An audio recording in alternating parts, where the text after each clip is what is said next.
Irmão, só comentando um pouquinho, antes do coro cantar o outro hino, sobre esta dedicatória aos jovens.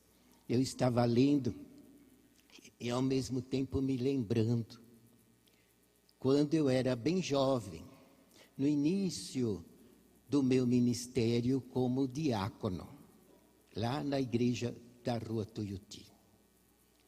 E eu me lembrei quanto a Santa Vó Rosa se preocupava com nós, os jovens. Ela não só ajudava, aconselhava, exortava, ensinava, com uma paciência muito grande. Mas uma coisa que ela sempre dizia, que agora eu me lembrei, porque naquela época os coristas não eram muito unidos com os obreiros. Mas não era por culpa deles. Eram as circunstâncias da época. Nós não tínhamos um templo próprio para unir aqui ensaio, coro, obreiro, tudo junto. Não tinha. A igreja era alugada num salão muito simples da Rua Tuiuti. E o coro era num lugar improvisado que era feito os ensaios. Lá na Rua Jacirandi. Nos fundos dos terrenos, onde hoje há aquele prédio na Rua Heitor Bariani, que era sempre usado para hospedagem nas festas. Ali era um salão bem simples, parecia uma garagem. E ali a igreja guardava mesmo o caminhão, o carro do bispo. E nos dias de ensaio, então, o coro ensaiava ali. Era longe da Tuiuti. E nos dias de reunião, quinta, sábado e domingo, os coristas chegavam em cima da hora da reunião. Porque no sábado e no domingo eles ensaiavam o dia inteiro. E de noitinha eles tomavam lanche e iam lá na Tuiuti para participar da reunião e apresentar os hinos. Então eles chegavam na igreja quase na hora de começar, subiam na galeria do coro e ali ficavam. Quando acabava a reunião, iam embora. Eu nunca via um pastor conversar com eles. Eu mesmo não sabia o nome quase de nenhum corista, porque não tinha aquela integração, aquela amizade, aquela união. E a Santa Vó implicava com isso. E ela dizia, mas os coristas não têm união com a igreja, com o povo, isso não é bom. Os jovens precisam ter essa integração com todo o povo da igreja, porque eles também são obreiros. Irmão, sabe o que ela fazia? Eu não sei quantos coristas aqui são daquela época, eles devem se lembrar. Muitas vezes ela fez isso. E na reunião de domingo, lá na Tuiuti, ela, antes de começar a reunião, ela ia embaixo e falava com os coristas que estavam na galeria, era do lado que ficava o coro. Então ela ia embaixo e falava com eles. E ela dizia, eu vim convidar vocês, os que puderem, venham aqui terça-feira à noite, que eu preciso de vocês aqui. Então ela convidava os coristas. Isso no domingo. Convidava eles para vir na terça-feira, que não tinha reunião na terça-feira. E quando acabava a reunião de domingo, ela dizia para nós, os obreiros, vocês fecham todos os bancos, que era banco de fechar, e empilham todos lá em volta da escada, eu quero o salão limpo para terça-feira. Eu quero o salão sem banco nenhum. Então, já tinha acabado a reunião de domingo, antes de ir embora a gente empilhava todos os bancos, deixava o salão livre. E quando era na terça-feira, ela já tinha chamado todos os obreiros que podiam ir, e ali chegava um grande número de coristas. E sabe o que ela fazia? Com a varinha na mão, porque ela gostava sempre de estar com aquela varinha na mão. Ela não judiava de ninguém, viu, irmãos? Tem gente que pensava que ela ficava surrando.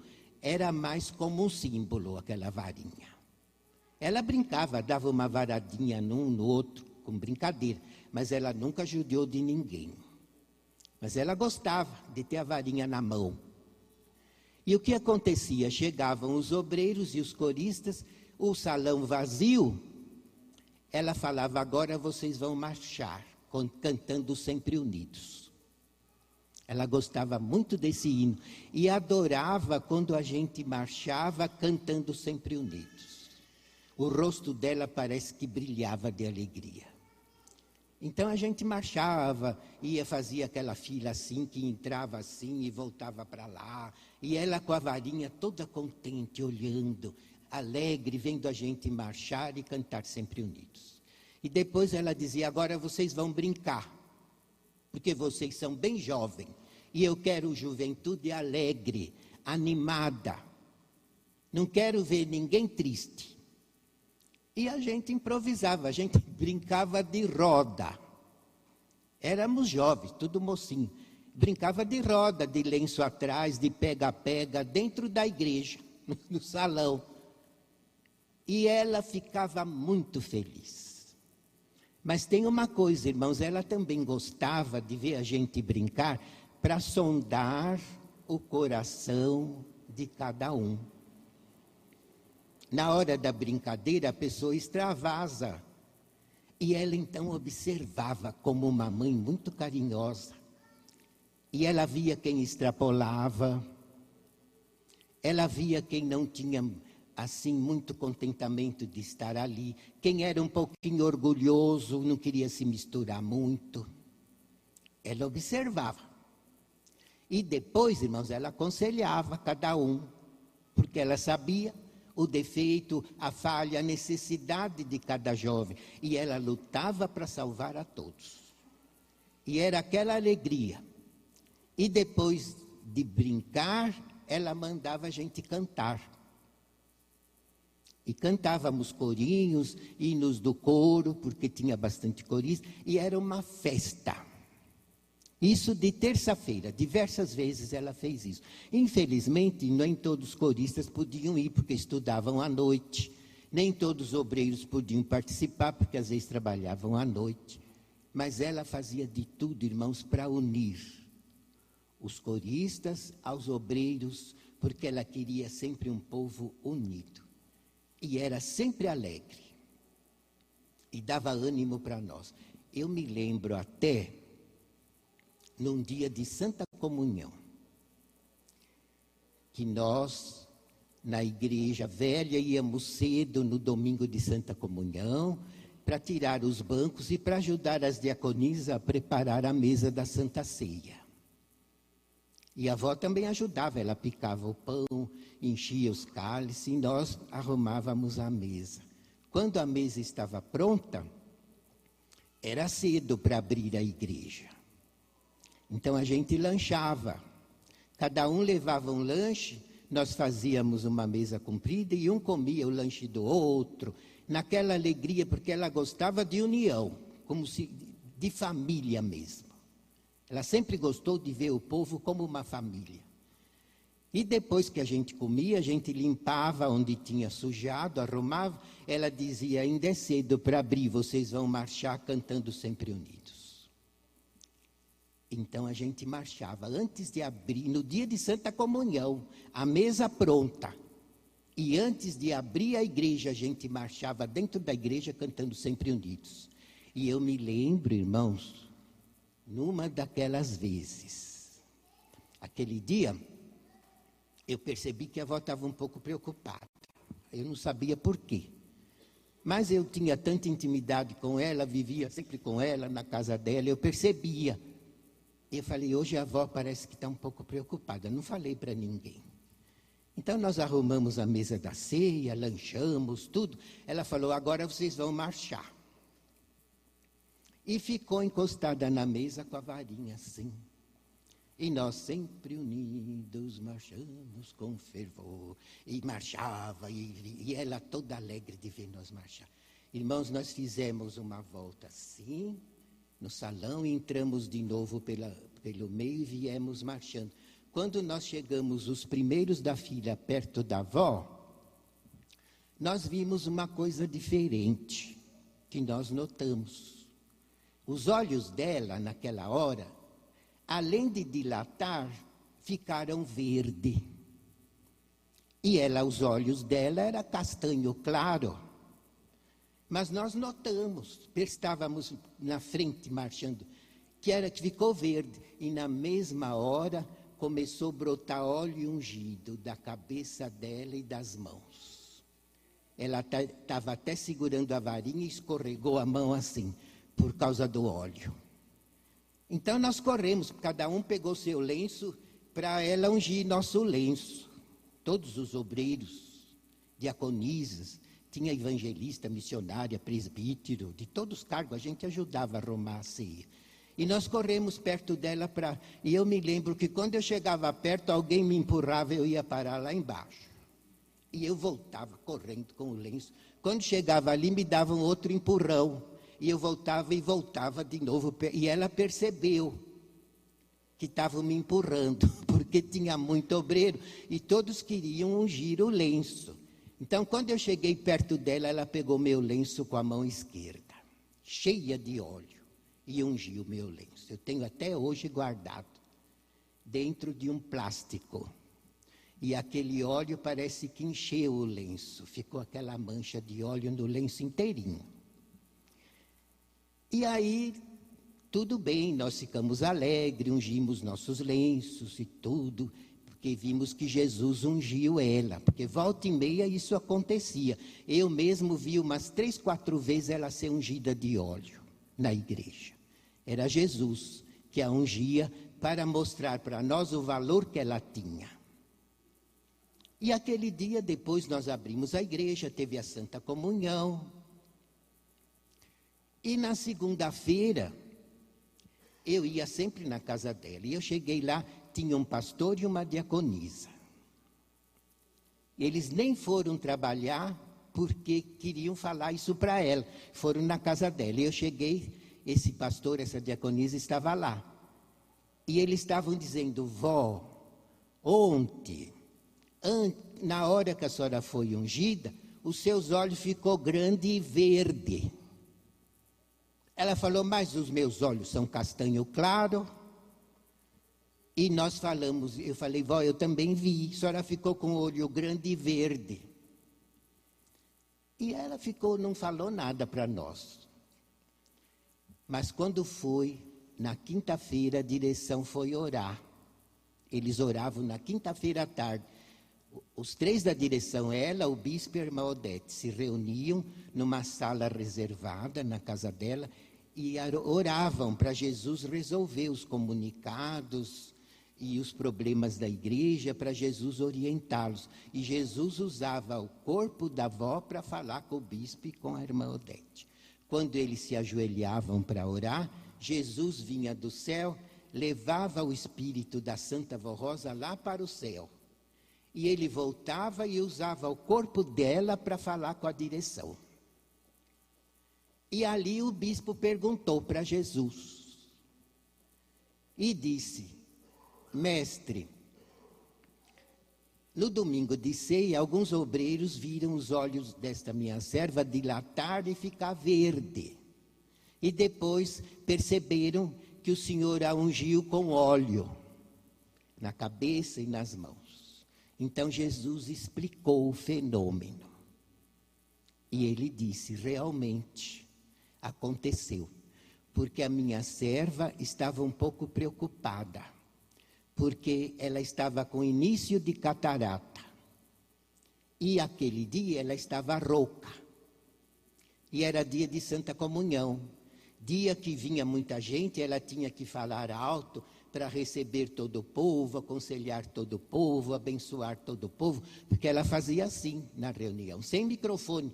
Ela falava, conversava com a igreja inteira, porque a voz dela era alta.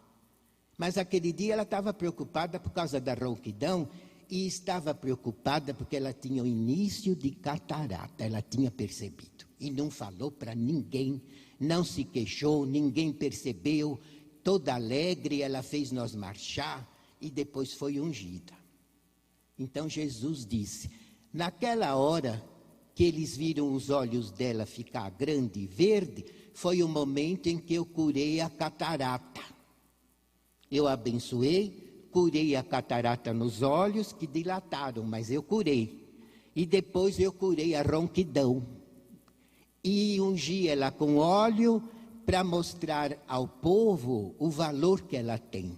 E no mesmo instante eu ungi a Santa Comunhão, porque ela estava encostada na mesa da Santa Comunhão. Então vejam, irmãos, como era bom a Santa Vó Rosa, como ela era alegre. Ela estava preocupada, mas ninguém tinha percebido, e ela tinha alegrado a todos nós. E merecia sempre os milagres de Jesus. Toda vez que ela tinha algum problema, Jesus a curava, porque ela tinha todos os méritos. Então vejam, irmãos, e o irmão Aldo era igual. O amor que ele tinha pelos jovens, também eu nunca vi igual. Ele se preocupava muito. E ele dizia, eu preciso ajudar muito a orquestra, porque eles vão ser muito úteis para mim. O coro canta muito bem, mas a orquestra estava mais fraquinha quando ele começou no ministério. Era bem simplesinha, não era tão grande. E ele percebeu que havia muitos jovens com o dom de tocar instrumento, mas não tinham dinheiro para comprar. Então ele foi ajudando a comprar instrumento, incentivando os coristas para aumentar a orquestra, comprando até os apetrechos que vai em cada instrumento. Palhetas e outras coisas, ele ajudava a comprar. E quem não tinha ia chorar com ele, ele mandava comprar o instrumento. E com isso, irmãos, vocês veem a orquestra que nós temos. Foi ele que deu incentivo. Foi ele. Por quê? Para segurar a mocidade.